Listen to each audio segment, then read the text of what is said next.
विमल बहुत परेशान था। उसे समझ में नहीं आ रहा था कि वो इस परिस्थिति से कैसे निपटे।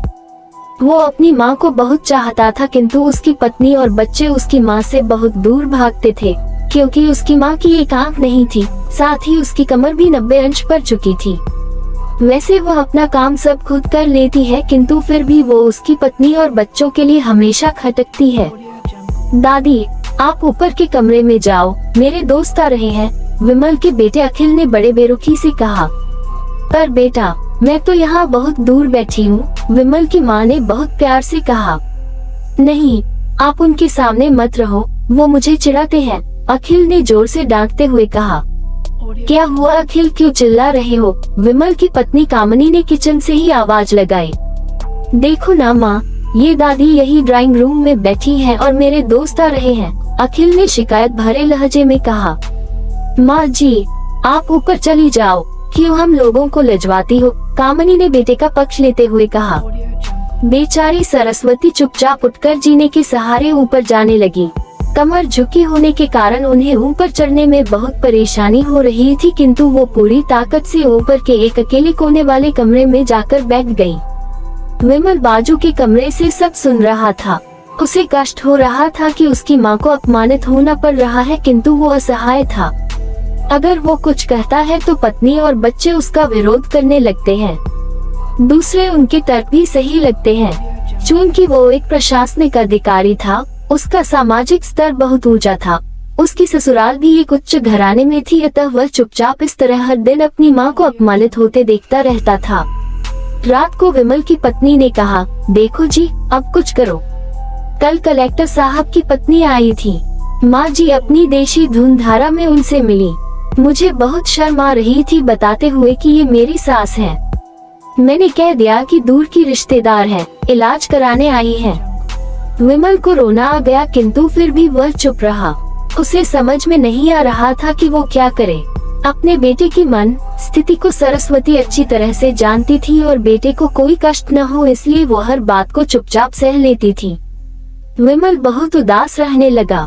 एक तरफ परिवार और सामाजिक स्तर पर जीने की प्रतिबद्धता थी, तो दूसरी ओर माँ। आखिर माँ से अपने बेटे की यह हालत नहीं देखी गई। एक दिन उसने अपने बेटे से कहा, विमल बहुत दिन हो गए हैं, मैं अपने गांव जाना चाहती हूँ, मुझे वहाँ पहुँचा दो, मेरा यहाँ मन नहीं ला रहा। किंतु माँ, वहाँ तो कोई नहीं है, तुम्हारी देखभाल कौन करेगा? विमल ने आश्चर्य से पूछा। अरे, सब गांव वाले तो हैं और वो तुम्हारे मामा जी तो उसी गांव में रहते हैं, और फिर हम सारी व्यवस्थाएं कर आएंगे न। कामनी को तो जैसे मन की मुराद मिल गई हो। हाँ बेटा, बहू सही कह रही है, सरस्वती ने लंबी सांस लेते हुए कहा। विमल जानता था कि गांव में माँ की देखभाल करने वाला कोई नहीं है, लेकिन अपनी पत्नी की जिद के कारण वह अपनी माँ को गांव छोड़ने पर विवश हो गया। माँ को गांव छोड़कर आते वक्त उसे रोना आ रहा था तथा अपनी बेबसी पर गुस्सा भी आ रहा था, किंतु परिवार, पत्नी और समाज ने उसके इन मनोभावों को दबा दिया और वो सुकून सा महसूस करने लगा। कुछ दिनों के बाद उसके चाचा, जो अमेरिका में रहते थे, आने वाले थे। जब विमल बहुत छोटा था, उसके पिता जीवित थे तब वो भारत आए थे और उसके बाद वो अब भारत आने वाले थे। पूरा परिवार और आस पड़ोस बहुत उत्साहित था। अमेरिका से विमल के डॉक्टर चाचा आ रहे थे। डॉक्टर रमेश ने जैसे ही घर में कदम रखा, सबने मिलकर बहुत उत्साह से उनका स्वागत किया। क्यों विमल भाभी नहीं दिख रही, कहाँ हैं? डॉक्टर रमेश ने उत्सुकता पूर्वक पूछा। जी, वो गांव में रहती हैं, यहाँ उनका मन नहीं लगा, कामनी ने सपाट लहजे में उत्तर दिया। डॉक्टर रमेश ने विमल की ओर देखा तो विमल ने अपनी आंखें झुका ली। डॉक्टर रमेश सब समझ गए, बोले, कल हम भाभी से मिलने गांव चलेंगे सब लोग। दूसरे दिन सभी लोग गांव के घर में पहुँचे। देखा कि सरस्वती को बहुत तेज बुखार है और वो पलंग पर असहाय पड़ी है। डॉक्टर रमेश दौड़कर सरस्वती के पास गए, उनके पैर छूकर रोने लगे। सरस्वती की ये हालत उनकी कल्पना से परे थी। वाह बेटा विमल, तूने तो नाम उजागर कर दिया। अपनी माँ की ये हालत देखकर तुझे तो शर्म भी नहीं आ रही होगी। डॉक्टर रमेश ने विमल को लगभग डांटते हुए कहा। नहीं देवर जी, विमल का कोई दोष नहीं है, मैं खुद गांव आई थी। सरस्वती ने अपने बेटे का बचाव किया। मुझे सब पता चल गया भाभी, आप चुप रहो।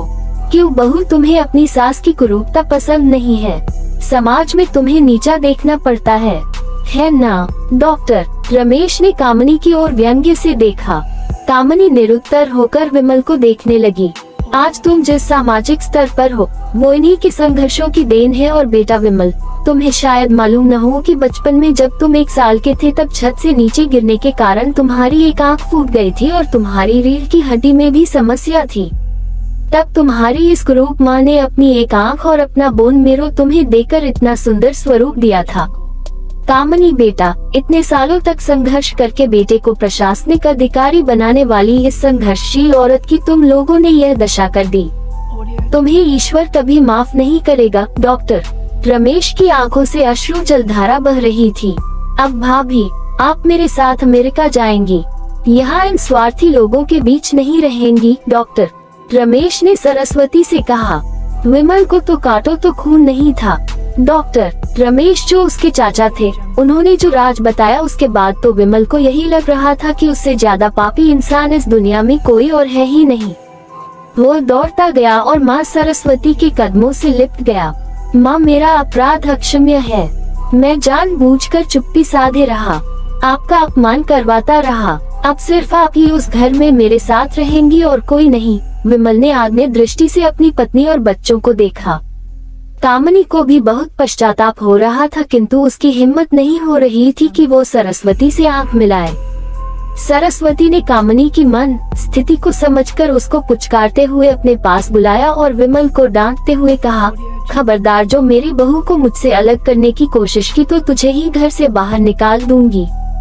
कामनी और बच्चों ने सरस्वती के पैर पड़ते हुए अपने व्यवहार पर माफी मांगी और माँ के हृदय ने सबको माफ कर दिया।